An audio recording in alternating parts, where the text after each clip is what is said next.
Good morning students.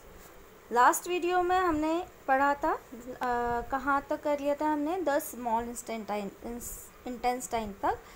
तो हमारा यहाँ तक कंप्लीट हो गया था। उससे पहले फूड पाइपलाइन, स्टमक और उसके बाद स्मॉल इंटेस्टाइन, ये सब फंक्शन हमने पढ़ लिए थे।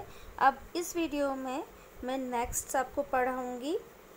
नेक्स्ट आपका पेज नंबर आपका 16 है। इसमें लास्ट वाला पैराग्राफ है, वो मैं पढ़ा रही हूँ आपको। चलिए पढ़ते हैं। Let's start.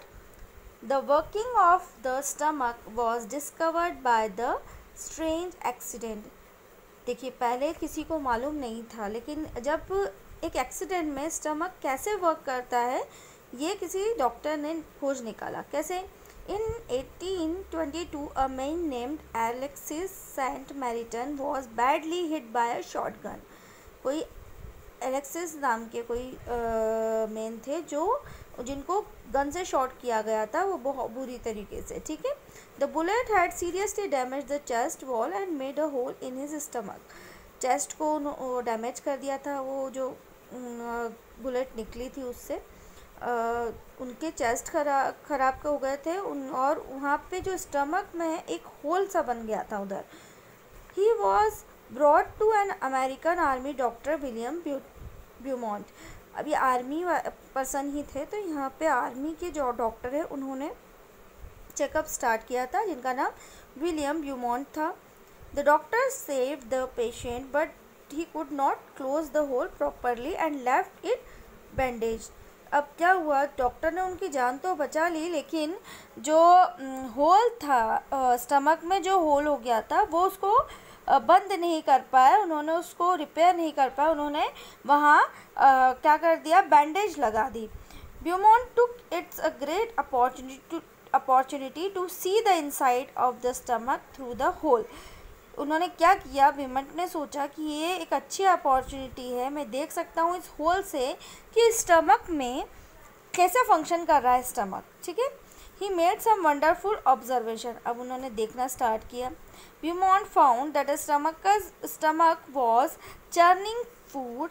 क्या कर रहा है, ब्यूमॉन्ट ने देखा कि स्टमक चर्निंग मतलब क्या होता है, जो हम मथते हैं ना, जिस तरह से घी आपका क्या कहते हैं, बटर बनाते हैं ना, इस तरह से खाना, वो इधर भी चर्निंग चल रहा था। Okay. It's wall secreted a fluid which could digest the food. यहाँ पे कुछ सीक्रेट जूस मैंने आपको बताए थे, वो बन रहे हैं। कैसे वो डाइजेस्ट फूड को डाइजेस्ट कर पा रहे, सब वो देख पा रहे थे। You also observe that the end of the stomach opens into intestine. क्या उन्होंने देखा कि जो स्टमक का एंड था, जो एंड वाला पोर्शन था, वो ओपन है। वो किससे कनेक्टेड है, वो कनेक्ट था इंटेस्टाइन से। ठीक है। Only after the digestion of the food inside the stomach is completed. जब स्टमक में डाइजेशन कंप्लीट हो जाता है, तो फिर वो कहाँ चला जाता है, स्मॉल इंटेस्टाइन में। ये उन्होंने सब वो होल से देख लिया था। अब आज हम पढ़ेंगे absorption in the small intestine. देखिए, इंटेस्टाइन में डाइजेशन तो हमने देख लिया था कि किस तरह से कैसे वो प्रोटीन, कार्बोहाइड्रेट और फैट्स कैसे सिंपलर सब्सटेंस में ब्रेक हो रहे हैं, ये हमने लास्ट वीडियो में देख लिया था, है ना। अब हम कैसे, अब वो इंटेस्टाइन में सब कुछ ब्रेक हो गया, खाना आपका जो खाना था या आप जो फैट्स, प्रोटीन जो भी लिए थे, वो सब कुछ ब्रेक हो गए। लेकिन अब एब्जॉर्ब कैसे करेगी बॉडी उस डाइजेशन को। डाइजेशन मतलब होने के बाद, खाना डाइजेशन होने के बाद में अब एब्जॉर्प्शन का होता है कि वो किस तरह से ब्लड में, हमारे बॉडी में ब्लड द्वारा एब्जॉर्ब किया जाता है। ठीक है। तो ये हमारा देखा जा, अब इसमें ये बताया जाएगा एब्जॉर्प्शन स्मॉल इंटेस्टाइन में कैसे होता है। तो देखिए, the digested food can now pass into the blood vessels in the wall of the intestine. अब जो डाइजेस्टेड फूड था वो पास होगा ब्लड वेसल में, मतलब नसों में, इंटेस्टाइन की वॉल के थ्रू। कैसे होगा, this process is called absorption. इस प्रोसेस को क्या कहते हैं, इस प्रोसेस को कहते हैं एब्जॉर्प्शन। ठीक है। The inner walls of the small intestine have thousand of finger like outgrowths, this are called villi. Small intestine की वॉल में अंदर के साइड इनर वॉल में क्या होता है, फिंगर्स की तरह प्रोजेक्शन होता है, मतलब फिंगर्स के डिज़ाइन में उसमें ऐसे पार्ट्स निकले रहते हैं। आप देख सकते हैं, मैं बताती हूँ आपको कैसे बोल रहे हैं वो। आपका जो इसमें होगा तो इसमें ना फिंगर्स की तरह इस तरह से कुछ पार्ट्स निकले रहते हैं बाहर की तरफ। इसको हम बोलते हैं कि क्या बोलते हैं, इसको विली बोलते हैं। ठीक है, ये होता है हमारा विली। और सिंगुलर विली जो इस विलस, उसको विलस बोलते हैं। ठीक है, बहुत सारी फिंगर्स एक साथ होती हैं उनको विली बोलते हैं, सिंगल होगी उनको विलस बोलते हैं। Can you guess what the role of villi could be in the intestine. Villi क्या रोल करती हैं, अब देखते हैं क्या करती हैं। The villi increase the surface area of absorption of the digested food. जब जब डाइजेस्ट हो जाता है तब वो क्या करती है, जो सरफेस एरिया होता है एब्जॉर्प्शन का, एब्जॉर्प्शन के लिए सरफेस एरिया बढ़ा देती है। एब्जॉर्प्शन के लिए क्या करती है विली, डाइजेस्टेड फूड में, जो डाइजेस्टेड फूड है उसके लिए सरफेस एरिया एब्जॉर्प्शन के लिए बढ़ा देती है, इंक्रीज कर देती है। ठीक है, each villus has a network of thin and small blood vessels close to its surface. अब एक जो विली है मतलब बहुत सारी होती हैं, विलस मतलब सिंगल एक में बहुत सारे थिन नेटवर्क होते हैं। किसके नेटवर्क होते हैं, ब्लड वेसल्स के, मतलब नसों के बहुत सारे। एक विलस में बहुत सारे, मतलब ऐसे 1000 ऑफ फिंगर्स हैं अगर इंटेस्टाइन के अंदर, स्मॉल इंटेस्टाइन के अंदर, तो हर एक विलस के बहुत सारे स्मॉल क्या होते हैं, ब्लड वेसल्स उसमें जुड़े रहते हैं। ठीक है, each villus has a network, ये तो पढ़ लिया हमने। Small blood vessel close to it surface, तो वो क्या करते हैं, क्लोज करते हैं, मतलब सरफेस को क्लोज करते हैं उसकी, किसकी, फिंगर्स की। ठीक है, जो विली बोलते हैं जिसको। The surface of the villi absorb the digested food material. क्या होता है, विली की जो सरफेस होती है वो एब्जॉर्ब करती है डाइजेस्टेड फूड को। The absorb substance are transported via the blood vessels to different organs of the body where they are used to build complex substance such as the protein required by the body। क्या इसका मतलब है, जो surface, Willie की जो surface थी उसका digestive food उसने एब्जॉर्ब किया। अब एब्जॉर्ब सब्सटेंस, जो एब्जॉर्ब किया वो सब्सटेंस है वो ट्रांसपोर्ट होगा किसके थ्रू, ब्लड वेसल्स के थ्रू। ब्लड वेसल्स के थ्रू मतलब वो ब्लड में कन्वर्ट हो गया। ब्लड वेसल्स के थ्रू डिफरेंट ब्लड या ग्लूकोज जो भी है उसके थ्रू, उसके ब्लड वेसल्स के थ्रू वो डिफरेंट ऑर्गन्स, बॉडी के बहुत सारे ऑर्गन्स होते हैं उसमें पहुंच जाता है ब्लड वेसल्स के थ्रू।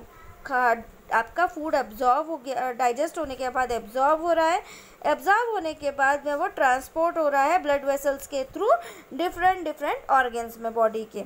अब बॉडी के डिफरेंट ऑर्गन्स में वो क्या कर रहा है, वो बिल्ड कर रहा है, क्या बना रहा है, वो कॉम्प्लेक्स सब्सटेंस बना रहा है बॉडी के लिए, जिसे हम प्रोटीन कहते हैं। जो बॉडी के लिए रिक्वायर्ड प्रोटीन है उसमें वो कन्वर्ट हो जाता है। वो प्रोटीन एक कॉम्प्लेक्स सब्सटेंस है। ठीक है, ये कॉम्प्लेक्स सब्सटेंस में कन्वर्ट हो जाता है। This is called assimilation. इसको, इस प्रोसेस को क्या कहते हैं, इसको कहते हैं प्रोटीन में कन्वर्ट हो रहा है। अगर एब्जॉर्प्शन फूड क्या पहले ट्रांसपोर्ट हो रहा है और फिर बॉडी में वेसल्स के थ्रू ट्रांसपोर्ट होने के बाद वो कॉम्प्लेक्स सब्सटेंस में चेंज हो रहा है, और जो बॉडी को रिक्वायर है प्रोटीन उसमें चेंज हो रहा है। ठीक है, इसको कहते हैं एसिमिलेशन।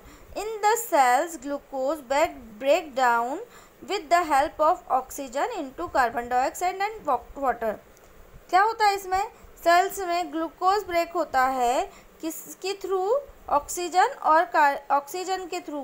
ठीक है, glucose break down with the help of oxygen. Glucose break होता है ऑक्सीजन के हेल्प से, किसमें होता है, कार्बन डाइऑक्साइड और वाटर एंड एनर्जी।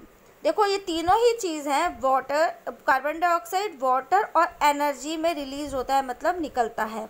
ठीक है, क्या जो सेल में ग्लूकोज होता है वो ब्रेक होता है किसके थ्रू, ऑक्सीजन के थ्रू जो हम लेते हैं। किस में ब्रेक होता है, कार्बन डाइऑक्साइड में, वाटर में और एनर्जी में। देखिए कार्बन डाइऑक्साइड हम बाहर निकालते हैं। वाटर, आप जब टॉयलेट जाते हो तो वाटर वो उसके थ्रू बाहर निकल जाता है, रिलीज़ हो रहा है।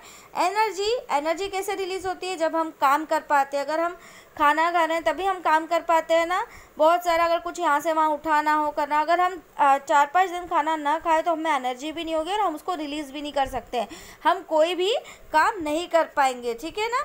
तो एनर्जी इस तरह से रिलीज होती है। The food that remains undigested unabsorbed enters into the large intestine. अब क्या होता है, जो डाइजेस्टेड फूड था वो तो एब्जॉर्ब हो गया। अब जो फूड है, जो रिमेन्स, जो अनडाइजेस्टेड फूड है, जो बॉडी के काम का नहीं है, अब जो अनडाइजेस्टेड फूड है वो क्या होता है, अनएब्जॉर्ब्ड है, जो एब्जॉर्ब कर लिया गया है। जो बचा हुआ अनएब्जॉर्ब फूड है वो कहाँ एंटर होता है, वो अब आ जाता है आपके लार्ज इंटेस्टाइन में, ठीक है। अब लार्ज इंटेस्टाइन का क्या वर्क है वो हम पढ़ते हैं। Large intestine, the large intestine is wider and shorter than small intestine. देखो, लार्ज जो इंटेस्टाइन है वो स्मॉल होती है, छोटी होती है अपनी स्मॉल इंटेस्टाइन से, ठीक है। It is about 1.5 metre in length. ये कितने मीटर की होती है? 1.5 मीटर। हमने जो स्मॉल इंटेस्टाइन थी वो 7 मीटर या 7.5 मीटर की पढ़ी थी, ठीक है। तो उस स्मॉल इंटेस्टाइन 7.5 मीटर की थी, ये केवल 1.5 मीटर की होती है, ठीक है, लेंथ में। लेकिन वाइडर होती है, छोटी होती है और बड़ी होती है, ठीक है। स्मॉल इंटेस्टाइन से बड़ी मतलब लेंथ में नहीं, वाइडर होता है, चौड़ाई उसका ज़्यादा बड़ा चौड़ाई होना, ठीक है। इट इज़ अबाउट 1.5, अच्छा, its function is to absorb water and some salts from the undigested food. अब इसका क्या काम होता है? जो इसका काम होता है क्या एब्जॉर्ब करना? वाटर और सॉल्ट को एब्जॉर्ब करना अनडाइजेस्टेड फूड में से। अनडाइजेस्टेड जो फूड होता है उसमें से क्या वाटर और सॉल्ट को एब्जॉर्ब कर लेता है।